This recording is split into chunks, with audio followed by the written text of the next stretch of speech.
আজকে অঙ্ক শিখেতে আমরা আলোচনা করব মৌলিক ও যৌগিক সংখ্যা নিয়ে। প্রিয় দর্শক বন্ধুরা, চলে এসেছি আমাদের আজকের ভিডিও নিয়ে। আজকের ভিডিওটা হচ্ছে আমাদের মৌলিক ও যৌগিক সংখ্যা নিয়ে। মৌলিক সংখ্যা কাকে বলে? যে সকল স্বাভাবিক সংখ্যা কেবলমাত্র সেই সংখ্যা ও এক ছাড়া অন্য কোনো সংখ্যা দিয়ে বিভাজ্য নয়, সেই সকল সংখ্যাকে মৌলিক সংখ্যা বলে। আবারও বলছি, যে সকল সংখ্যা শুধুমাত্র সেই সংখ্যা ও এক ছাড়া অন্য কোনো সংখ্যা দিয়ে বিভাজ্য নয়, সেই সকল সংখ্যাকে মৌলিক সংখ্যা বলে। মনে রাখতে হবে কিন্তু।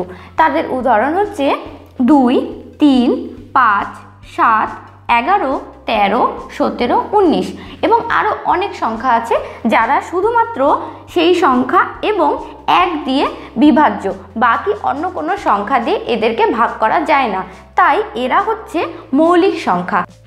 এবার জানবো যৌগিক সংখ্যা কাকে বলে।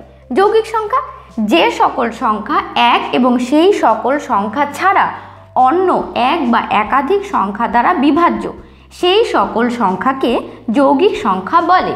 আবারও বলছি বন্ধুরা, যে সকল সংখ্যা এক এবং সেই সকল সংখ্যা ছাড়া অন্য এক বা একাধিক সংখ্যা দ্বারা বিভাজ্য, সেই সকল সংখ্যাকে যৌগিক সংখ্যা বলে।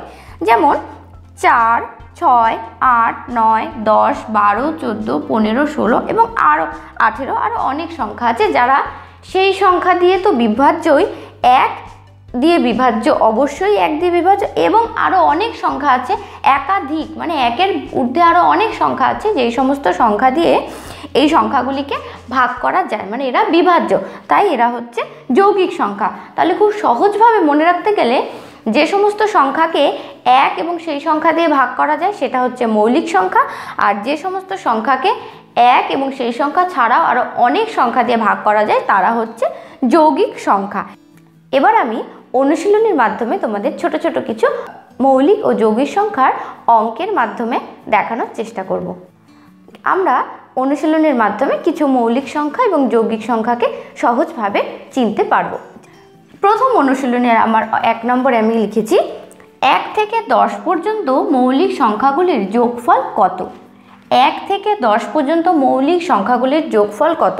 বন্ধুরা, আমি আরও একটা গুরুত্বপূর্ণ কথা তোমাদের বলতে চাই, সেটা হচ্ছে এক কিন্তু না মৌলিক না যৌগিক, এক মৌলিক সংখ্যাও না যৌগিক সংখ্যাও নয়, তাই এককে কিন্তু আমরা মৌলিক এবং যৌগিকের বাইরে রাখবো। ঠিক আছে, তাহলে 1 থেকে 10 পর্যন্ত মৌলিক সংখ্যাগুলির যোগফল কত? সবার আগে এক যেহেতু মৌলিক নয়, তাহলে একের পরের সংখ্যা হচ্ছে 2, কারণ 2কে আমরা অন্য কোনো সংখ্যা দিয়ে ভাগ করতে পারি না, 2 এবং 1 দিয়ে ভাগ করা যায়। 3, 4 লিখবো না, তার কারণ 4কে 2 দিয়ে ভাগ করা যায়। 5, 7, ঠিক আছে, 7-এর পরে হচ্ছে 8, 8কে ভাগ করা যায়। 8-এর পরে 9, 9কেও আমরা ভাগ করতে পারি, 3 তিরিখে 9, এবং 10, 10ও মৌলিক সংখ্যা নয় কারণ 10কেও ভাগ করা যায়। তাহলে 1 থেকে 10 পর্যন্ত মৌলিক সংখ্যাগুলি হলো 2, 3, 5, 7। এবার এই সংখ্যাগুলির যোগফল হবে 2 এবং 3 যোগ করলে হচ্ছে 5, 5 আর 5-এ 10, 10 আর 7-এ 1-এ 7, 17। তাহলে 1 থেকে 10 পর্যন্ত মৌলিক সংখ্যাগুলির যোগফল হচ্ছে 17। বন্ধুরা, আশা করি তোমাদের কাছে ব্যাপারটা একটু পরিষ্কার। 1 থেকে 10 পর্যন্ত মৌলিক সংখ্যা হচ্ছে এরা এবং এদের যোগফল হচ্ছে 17। সব থেকে ছোট মৌলিক সংখ্যা কত? একেবারেই সহজ, সব থেকে ছোট মৌলিক সংখ্যা হচ্ছে 2, কারণ 2-এর থেকে ছোট, 2 হচ্ছে মৌলিক সংখ্যাদের মধ্যে সব থেকে ছোট। পরের অঙ্কটি কি আছে? একটি মৌলিক সংখ্যা লেখো যেটি জোড় সংখ্যাও বটে। একটি মৌলিক সংখ্যা লেখো যেটি জোড় সংখ্যাও বটে। এমন একটা মৌলিক সংখ্যা লিখতে হবে যেটা জোড় সংখ্যা। অবশ্যই আমরা লিখতে পারি এখানে 2, কারণ 2 একটি মৌলিক সংখ্যা এবং 2 জোড়ও। 2 মৌলিক সংখ্যা, যেহেতু 2কে আমরা কি করতে পারি না, ভাগ করতে পারি না, এবং 2 কিন্তু জোড় সংখ্যা, কারণ 2 1 আর 1 মিলে হচ্ছে 2, 2 একটি জোড় সংখ্যা। তাহলে 2 হচ্ছে একটি মৌলিক সংখ্যা যেটি জোড় সংখ্যা বটে। 50 থেকে 60 পর্যন্ত সংখ্যাগুলির মধ্যে মৌলিক কোনগুলি? আবার বলছি, 50 থেকে 60 পর্যন্ত সংখ্যাগুলির মধ্যে মৌলিক কোনগুলি? আমি 50 থেকে 60 পর্যন্ত সংখ্যাগুলি তোমাদের আগে লিখে দেখাচ্ছি। 50, 51, 52, 53, 54, 55, 56, 57, 58, 59, 60। তোমরা সবাই যদি একটু খেয়াল করে দেখো, এখানে শুধুমাত্র 53 এবং 59 বাদ দিয়ে বাকি যতগুলি সংখ্যা আছে প্রত্যেকটি সংখ্যাই কিন্তু কোনো না কোনো সংখ্যা দ্বারা বিভাজ্য এবং এরা প্রত্যেকেই অন্য অন্য সংখ্যা দিয়ে এদেরকে ভাগ করা যায়।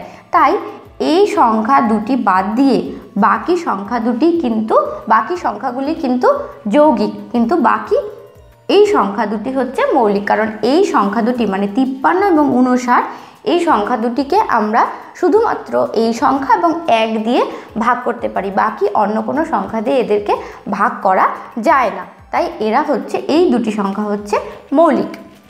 পরের সমস্যা, 1 সংখ্যাটি মৌলিক না যৌগিক? আমি একটু আগে কিন্তু তোমাদের বলেছি যে 1 মৌলিক ও নয়, যৌগিক ও নয়। ঠিক আছে, এটা জানো, তোমাদের একটু মনে রাখতে হবে যে 1 কিন্তু মৌলিকও না যৌগিকও না। তাহলে বন্ধুরা, এই ছিল আজকে আমাদের একটা ছোট্ট অনুশীলনী। আশা করি আজকের ভিডিওটা তোমাদের ভালো লাগবে। যদি ভালো লাগে বন্ধুরা, তাহলে অবশ্যই লাইক করতে হবে আর শেয়ার করতে হবে আমাদের ভিডিওটিকে। আর তার সাথে সাথে তোমাদের মূল্যবান মতামত জানাতে হবে কমেন্টের মাধ্যমে, বা তোমাদের যদি কোনো রকম প্রশ্ন বা কোনো রকম কোনো কিছু জানার থাকে তাহলে সেটা কমেন্টের মাধ্যমে আমাদেরকে জানাতে হবে। আর পরের ভিডিওতে তোমাদের সাথে নতুন কোনো বিষয় নিয়ে নতুন কোনোভাবে দেখা হবে। সে পর্যন্ত সবাই ভালো থাকবে, সুস্থ থাকবে। আবার দেখা হবে। টাটা।